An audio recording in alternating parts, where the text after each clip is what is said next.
In the quiet village of humans, nestled between rolling hills and lush greenery, lived a young girl named Obioma. She had the heart of a warrior but the fate of a forsaken child. Her mother had died at birth, leaving her in the care of her father, Okeke. For years, he showered her with love, but everything changed when he remarried. His new wife, Nena, was a woman with a heart as cold as a Harmattan night. From the moment Nena stepped into their home, she despised Obioma for reasons the child could not understand. With every passing day, the mistreatment grew worse. Nena would starve Obioma, force her to do all the chores, and beat her over the smallest mistakes. But what hurt the young girl the most was the accusation that haunted her every day. Nena blamed her for her mother's death. "You are a witch," Nena would scream. "You killed your mother. You brought sorrow into this house."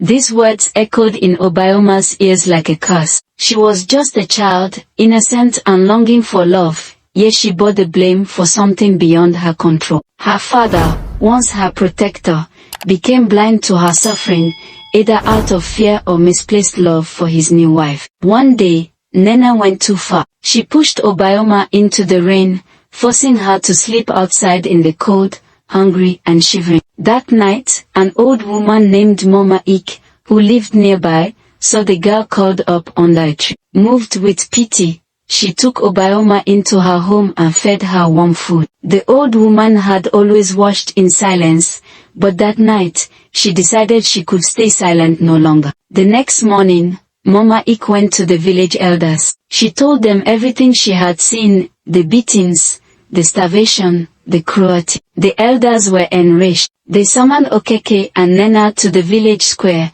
and in front of the whole community, Obioma spoke for the first time about her suffering. Tears streamed down her face as she said, "I never knew my mother, yet I love her. I never harmed anyone, yet I am punished. If I had powers like they say, would I not have saved myself from this pain?" The villagers murmured in shame. They had turned a blind eye for too long. The elders declared that Obioma would no longer stay in that house. Instead, she would live with Mama Ik, who promised to raise her with love and care. As the sun set over humans, Obioma finally felt a sense of peace she had never known. She was still an orphan, but she was no longer alone. Lesson to learn: this story teaches us that cruelty should never be tolerated, especially against the weak and innocent. We must speak up against injustice and protect those who cannot protect themselves. Love and kindness can heal even the deepest wounds. And before you leave, don't forget to subscribe to Comrade Chucks on YouTube for more inspiring stories and lessons. Let's support each other and spread positivity.